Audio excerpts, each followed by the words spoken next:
देख रहे हैं डीपीएस न्यूज हरियाणा। दोस्तों जींद जिले में खड़े हैं यहाँ पर लघु सचिवालय के सामने। रजत कलसन एडवोकेट हमारे साथ में हैं। हम इनसे जानने की कोशिश करते हैं कि आखिर ये गांव का जो मामला है इसके बारे में इनकी क्या डिमांड है। सर नमस्कार। सर जानना चाहूंगी जी आज का जो ये मामला जो आपको काफी टाइम यहाँ पर धरने पर हो चुका है, तो सर जानना चाहूंगी कि आज इस मामले में क्या कुछ नया आपको लगता है, कुछ न्याय की उम्मीद कोई है आप लोगों को? देखिए, हमको कानून में पूरा विश्वास है, हमको अदालतों पर पूरा विश्वास है, लेकिन हमारा जो विश्वास है पुलिस पे बिल्कुल नहीं है, हमारा विश्वास सरकार पे बिल्कुल नहीं है। और हम लोगों की जो मांगे हैं बिल्कुल जायज मांगे हैं। और हम लोगों के साथ अत्याचार हुए हैं, हम लोगों का हमारा उत्पीड़न हुआ है और उस बारे में मामले में हमने एफआईआर दर्ज कराई है। छात्र के मामले में 3 एफआईआर दर्ज हैं। 3 एफआईआर में करीबन 30 लोग नामजद हैं, केवल 1 गिरफ्तारी हुई है। खापड़ के मामले में 2 एफआईआर दर्ज हैं और उस मामले में 15 लोगों के नाम है, उसमें केवल 3-4 लोगों की गिरफ्तारी हुई है। इसके अलावा गांव छातर में और गांव खापड़ में दलित समाज का सामाजिक बहिष्कार किया गया है और उस सामाजिक बहिष्कार के बारे में जिले के अधिकारी जो हैं, चाहे पुलिस के अधिकारी हों चाहे प्रशासन के अधिकारी हों, दोनों के दोनों मीडिया के सामने झूठ बोलने का काम कर रहे हैं। जनता को और सरकार को, उच्चाधिकारियों को, अदालतों को गुमराह करने का काम कर रहे हैं। पिछले 90 दिनों से हमारे लोग यहाँ पे बैठे हुए हैं धरने पर। यहाँ का टेम्परेचर जो है 3-4 डिग्री सेल्सियस है, बरसात भी हो रही है, धुंध भी पड़ रही है, कड़ी ठंड भी पड़ रही है। हम लोगों की जो कानूनन डिमांड्स हैं वो यही डिमांड्स हैं कि जो छात्र में सामाजिक बहिष्कार का मामला दर्ज है और दूसरी एफआईआर दर्ज हैं, उनमें करीबन 25-26 लोगों की गिरफ्तारी बकाया है, उनकी तुरंत गिरफ्तारी की जाए। खापड़ मामले में सामाजिक बहिष्कार को मामले में ये छोटा बच्चा है, इस छोटे बच्चे के साथ जो मार पिटाई की गई थी, दोनों मिला के कम से कम 12-13 लोगों की गिरफ्तारी बकाया, उन लोगों की गिरफ्तारी की जाए। और हमारी मांग ये है कि जो दिनेश खापड़ ने एक शिकायत दी है, जो खाप पंचायत का जो प्रतिनिधि है जिसने हमारे समाज की महिलाओं के खिलाफ बड़ी अपमानजनक टिप्पणी की है, उसके खिलाफ कंप्लेंट दिए हुए हमको कम से कम 15 दिन हो चुके हैं, लेकिन उस पे आज तक जींद के एसपी ने डीडीआर तक दर्ज भी नहीं की है। हमारी एक डिमांड ये है कि उसके खिलाफ मुकदमा दर्ज करके उसको गिरफ्तार किया जाए। और हमारी मांग ये है कि जो हमारे गांव के खापड़ गांव में और हमारे छात्र गांव में जो हमारे समाज के लोग हैं, वो लोग खतरे में रह रहे हैं। वहाँ पर जो जातिवादी गुंडे हैं उन लोगों से उनको जान का खतरा है। हम लोगों को जो उन दोनों गांवों के पीड़ित लोग हैं उन लोगों को आर्म लाइसेंस इशू किए जाए। सर एक लोकतांत्रिक देश होने के बावजूद भी यहाँ पर न्याय मांगने के लिए धरना किया जाता है। सर आपके हिसाब से क्या होगा कि इतना टाइम हो चुका है धरने पर बैठे हुए, लेकिन प्रशासन कोई कार्रवाई नहीं कर रहा है, ऐसा क्यों होगा सर? इसलिए आपको इस बारे में क्या लगता है? देखिए, भारत का संविधान लागू हुए करीबन 70 साल हो चुके हैं जी, और उसमें विशेष अधिकार दिए गए हैं हम लोगों को, हम लोगों की प्रोटेक्शन के लिए, हम लोगों के कल्याण के लिए, हम लोगों के उत्थान के लिए काफ़ी हम लोगों को राइट्स दिए गए हैं। लेकिन जो लोग सैकड़ों सालों से हमको दबाकर कुचलकर राज करते आए हैं, उन लोगों को बिल्कुल भी बर्दाश्त नहीं है कि इनको अधिकार किस तरह के मिले हैं, किस लिए मिले हैं, और वो हमारी तरक्की से बिल्कुल भी खुश नहीं है। और अब जब हमारे लोग अपने अधिकारों को समझने लगे हैं, नौकरियों पे लगने लगे हैं, पढ़ने लगे हैं, उच्च शिक्षा ग्रहण करने लगे हैं, तो इन लोगों के अंदर एक बौखलाहट सी पैदा हो गई है। और जो बौखलाहट जिन लोगों में बौखलाहट हुई है, उसमें सरकार के लोग भी हैं, उसमें पुलिस के लोग भी हैं, उसमें प्रशासन के लोग भी हैं। और जो हमारा जातिगत उत्पीड़न हो रहा है, ये सारा का सारा एक सोची समझी साजिश के तहत किया जा रहा है।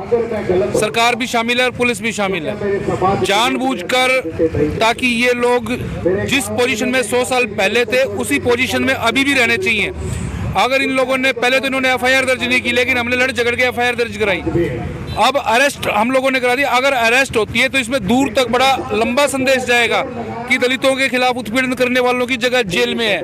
ये संदेश ये दूसरी जगह देना नहीं चाहते, लेकिन हम ये संदेश दिलवा के रहेंगे और हम लोगों को इन लोगों को गिरफ्तार करा के जेल भी भिजवाने का काम करेंगे। जो पुलिस अधिकारी इनकी मदद कर रहे हैं उन पुलिस अधिकारियों को भी हम लोग प्रोसिक्यूट करने का काम करेंगे। तो इन लोगों की मंशा केवल यही है कि संविधान को लागू ना होने दो, कानून को लागू ना होने दो, जो मनुस्मृति के समय स्थिति थी उस समिति को ही बहाल कर दो। तो हम लोग इनके मंसूबे कामयाब नहीं होने देंगे। हम जो अपने अधिकार है उनको लेके रहेंगे और हम लोग इनको गिरफ्तार करके जेलों में भिजवाने का काम करेंगे। आज चंद्रशेखर एडवोकेट यहाँ पर आ रहे हैं। सर, आपको क्या लगता है कि आगे की जो आपकी रणनीति होगी वो क्या होगी? आगे की रणनीति हमारी ये है कि हमारे भाई चंद्रशेखर आ रहे हैं, हम लोग भी हरियाणा के जितने भी सारे के सारे लोग हैं यहाँ पर लड़ाई लड़ने के लिए तैयार हैं। हम लोग प्रशासन के सामने अपना मांग पत्र पहले ही पेश कर चुके हैं। ठीक है, आज प्रशासन की तरफ से कोई प्रतिनिधिमंडल हमसे बातचीत करने आता है और हमारी बातों को मानने के लिए तैयार होता है तो ठीक है, नहीं तो ये लड़ाई अंतहीन है, अनिश्चितकालीन है, लंबी चलेगी और इसमें हमारी जानें भी जाएंगी। और इस बात का हमको कोई खौफ नहीं है कि हमारे ऊपर ये मुकदमा दर्ज करेंगे या हमारे ऊपर लाठियां चलाएंगे या हमको गोली मारेंगे।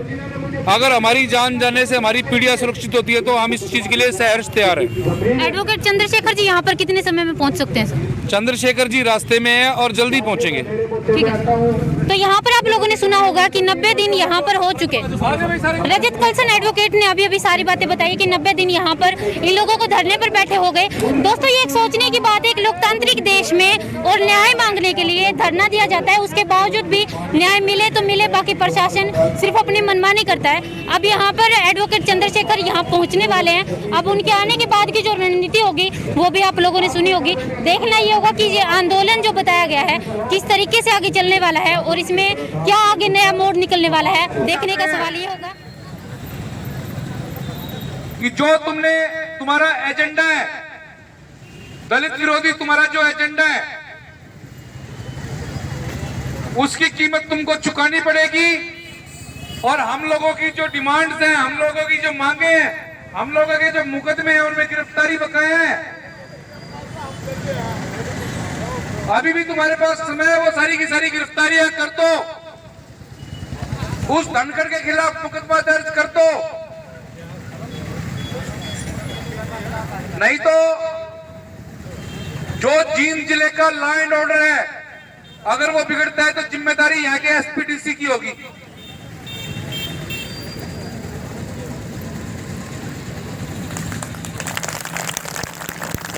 जय जय जय जय जय भीम, जय जय जय जय जय भीम, जय जय जय जय जय भीम। जिंद का एसपी मुर्दाबाद, जिंद प्रशासन मुर्दाबाद, जिंद का डीसी मुर्दाबाद, हरियाणा सरकार मुर्दाबाद, हरियाणा सरकार मुर्दाबाद। हम इसके बारे में कहना चाहूँ भैया, कहना चाहूँ बहन जी मैडम कि हमारे साथ न्याय होना चाहिए, न्याय मिलना चाहिए हमें। क्या बोल रहे हैं? शासन और प्रशासन हमारी कोई सुनवाई नहीं कर रहे हैं। हाँ। और हमारे लोग यहाँ पे आप एक बार थोड़ा सा चौथा महीना लग गया, हमारा बहिष्कार कर रखा है जो गांव के पंचायती लोग हैं छात्र में और खापड़ में। आज तक भी जो ये शासन है प्रशासन है, इन्होंने कोई भी हमारी सुनवाई नहीं कर रखी। एक भी जिसने बहिष्कार किया था, जो भी 23 से 27 लोग हैं, एक को भी अभी तक इन्होंने गिरफ्तार नहीं किया है। हम यहाँ डेली आते हैं, धरने पे बैठते हैं, हम दिन रात यहाँ रहते हैं। और बारिश में पिछले दिन लगातार बारिश हो रही थी तो हम जब भी यहीं पे अटल थे, हमारे जो साथी थे यहीं पे बैठे थे। लेकिन शासन प्रशासन ये कहने आ जाता है कि भी तुम समझौता कर लो। वो समझौता हम किस बेस पे करा? आप समझौता किस बेस पे करा? वो हमने गाँव में काटने तैयार हो रहे हैं तो हम किस तरह समझौता करा? कौन से गांव से हो? हम छात्र से। छात्र गांव। हाँ जी। यहाँ पर आप लोग देख सकते हैं कि छात्र गांव से जो मामला है। दीदी ये बताइए, हाँ जी ये बताइए कि शासन प्रशासन में मतलब जो कार्रवाई नहीं कर रहा है, ऐसा क्यों हो रहा है? वो दबाव में है जी। दुष्यंत चौटाला ने जो है उनके ऊपर प्रेशर बना के रखा है ना। एएसपी जो जांच अधिकारी नरवाना से, वो कोई मतलब अभी तक कोई कार्रवाई नहीं कर रखी उन्होंने किसी के खिलाफ भी कोई। ये बताइए कि शासन प्रशासन यानी कि जो यहाँ पर पुलिस ऑफिसर जो आते हैं वो आप लोगों को क्या कुछ बोलते हैं? वो बोलते हैं समझौता कर लो, समझौता करने हाँ के लिए जी, समझौता करने। लेकिन आप लोगों की डिमांड जो है वो डिमांड क्या है? हमारी डिमांडें हैं, सबसे पहले तो उन लोगों को गिरफ्तार किया जाए जिन्होंने हमारा बहिष्कार किया है, क्योंकि ये संविधान के खिलाफ है। हम संविधान की लड़ाई लड़ रहे हैं। लेकिन अगर प्रशासन हमें आकर समझौता करने के बाद हम समझौता कैसे करें? नहीं करते हम समझौता, हमने खुले आम करके हम समझौता नहीं करते। हम तो लड़ाई लड़नी है, संविधान के अनुसार लड़ाई लड़ाएंगे। ये जो अन्याय की जो शुरुआत हुई वो किस बात पे हुई थी, आखिर क्या मुद्दा था? मुद्दा यह था जी, एक गुरमीत छात्र से है, गुरमीत की और एक जाट कम्युनिटी से लड़का था, उनका आपसी में कुछ झगड़ा हो गया था। तो ये हुआ था वहाँ पे गोगड़िया कबड्डी का टूर्नामेंट था, कबड्डी के खेलते वहाँ पे हुआ था। तो गुरमीत ने इनके ऊपर मुकदमा दर्ज किया कि ये मेरे उसके साथ मारपीट करी, इसमें बताइए, मारपीट करी उसके साथ। और तो मारपीट करने के बाद इन्होंने, जो गुरमीत था उसने सेट लगा दी उसको, उसके ऊपर। तो गांव वाले आए, पंचायती आए, जो भी वो बोले कि समझौता कर लो, समझौता कर लो। तो जो गुरमीत था उसने बोल भी दिया कि मैं 2 घंटे में समझौता की बता दूंगा कि समझौता करना है कि नहीं करना है, मैं समझौता करने तैयार भी हूँ। तो उन्होंने 2 घंटे भी नहीं हुए थे, अभी समझौता कर उनकी कह दिया 2 घंटे हो गए, 2 घंटे भी नहीं होने दिए। वो गुरमीत के घर के सामने आकर हमारे जो बगड़ मांगू बगड़ बोल रहा, तो उसने घर के सामने आकर, उसकी 4 बहनें हैं, गंदी गंदी गाड़ियां देनी शुरू कर दी। तो जितने भी पंचायतियां ने यह कहा था ना कि हम इनकी जिम्मेवारी ले वहाँ, तो किसी पंचायती ने जो हमने फोन भी करे उनके दौरे सारे दौरे अभी जो अपने ने देख लियो भी क्या करने लग रहा है। तो उनमें तो कोई भी एक भी पंचायती नहीं आया, अभी अपने बड़क ने ले जाए। आप लोगों को यहाँ पर बैठे काफी टाइम हो चुका है, तो आज की रणनीति क्या है? आज मतलब आज आपको क्या लगता है कि अभी तक अगर कार्रवाई नहीं हो रही तो आगे क्या होगा?